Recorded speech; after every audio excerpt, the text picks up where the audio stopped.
నా గవర్నమెంట్ మందు తగ్గించు, మందు రేటు తగ్గించని చెప్పు. మందు 100 రూపాయలు ఇస్తుండు, నువ్వు 60 రూపాయలు ఇస్తామని చంద్రబాబు నాయుడు. మరి ఆ మందు ఏంది కరిక్రమది తగ్గితే అనుకుంటు ముందుకో జనం మంది అల్లడిపోతుంది, జనం మందుకు పోయి.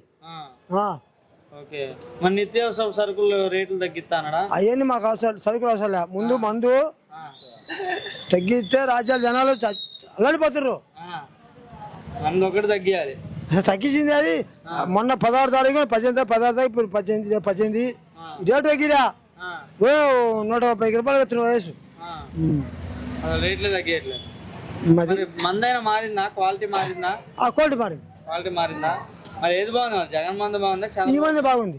ఈ మందే బాగుందా? ఓకే. మరి పథకాలు ఏమైనా వస్తున్నాయా మీకు?